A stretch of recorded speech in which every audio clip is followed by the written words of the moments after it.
Salut tout le monde! Aujourd'hui, je vais faire une petite vidéo sur les surrénales et la fatigue des surrénales parce que ça affecte vraiment beaucoup de monde, surtout des femmes, mais ça peut aussi affecter les hommes. Fait que les surrénales, ça c'est quoi?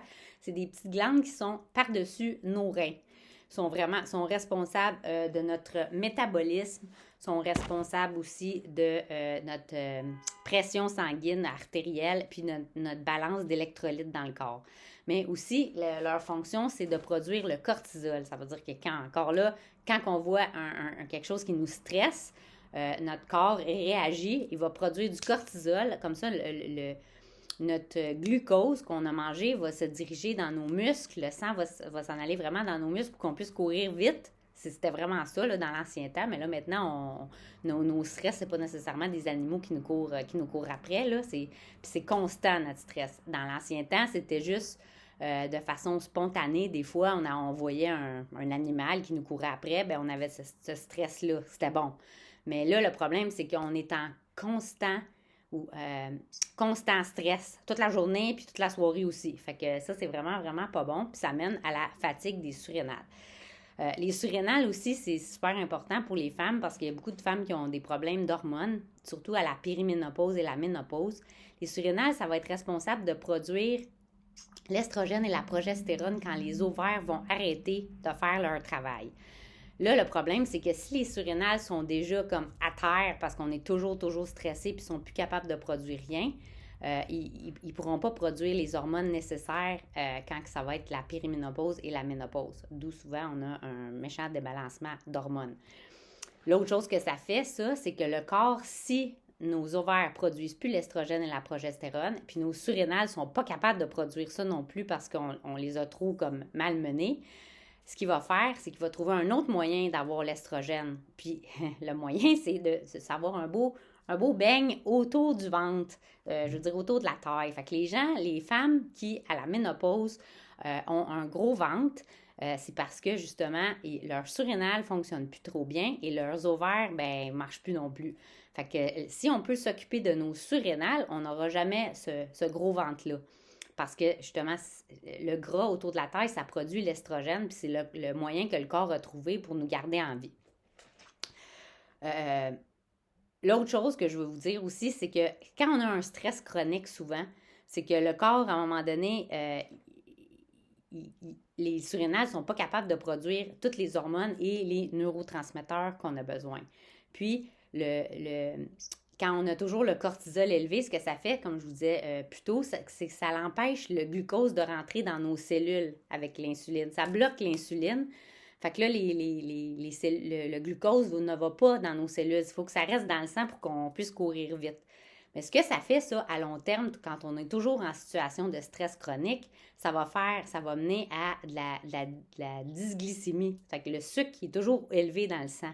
Puis ça mène vraiment à la résistance à l'insuline ou le diabète type 2.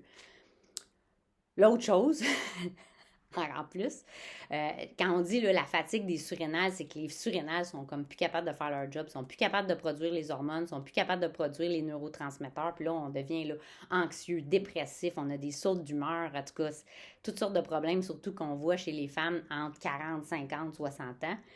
Puis l'autre chose que ça peut faire aussi à long terme, quand on a toujours le cortisol vraiment élevé, ça va faire des palpitations cardiaques puis de la tachycardie.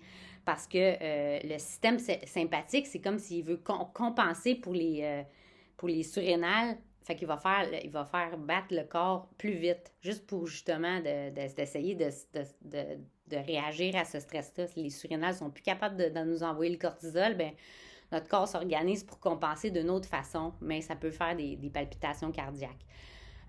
Puis les femmes, maintenant, de nos jours, c'est qu'avant, on était stressé durant la journée, souvent si on est au travail, mais là, le problème, c'est que le soir, notre stress ne diminue pas.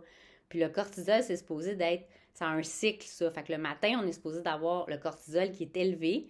Comme ça, on peut se lever, on n'a pas de la difficulté à se lever. Ça, c'est quand ça va bien, là, puis on est tout normal.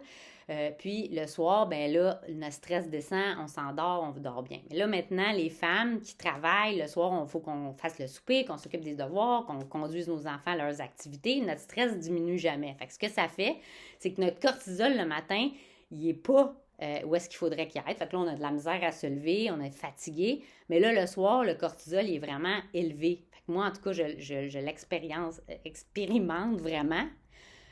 Moi, là, mes heures les plus productives depuis les 5 dernières années au travail, je dirais, c'est, mettons, 3 heures l'après-midi, 4 heures, puis je pourrais travailler jusqu'à 10 heures le soir. Là, je suis super efficace. Mais ça, c'est parce que mon cortisol, il est tout comme débalancé. Parce qu'on voudrait vraiment être plus productif, mettons, de 8 heures à 5h30, 6 heures, mettons, pas jusqu'à 10 heures le soir, puis le matin, on a bien de la misère à se partir. Fait que ça, c'est une chose pour les surrénales.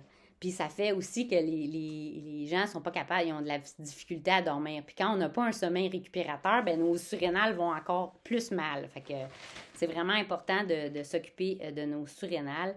Fait que c'est ça. Fait que ce que ça fait, c'est que ça va faire des excès de poids à l'abdomen, ça va faire de la résistance à l'insuline, puis de la difficulté à dormir. Fait que je vais vous donner des petits trucs pour prendre soin de nos surrénales. Le café, c'est vraiment, vraiment pas bon pour les surrénales parce que justement, ça fait l'effet de stress, ça. Il est là encore. C'est comme si on créait un faux stress, un faux tigre qu'on voit dans le bois. Ben, c'est ça que ça fait la caféine. Tous les stimulants, en fait, sont vraiment pas bons pour les surrénales. Qu'est-ce qui est vraiment excellent, excellent, excellent pour les surrénales, c'est, mon Dieu, c'est le basilic sacré.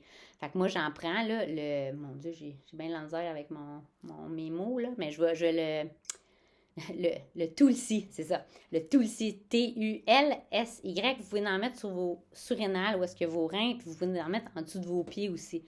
Moi aussi, je prends un supplément à l'interne. Je peux vous donner, je vous prendrai une photo, puis je le publierai dans le groupe. Fait que bonne journée!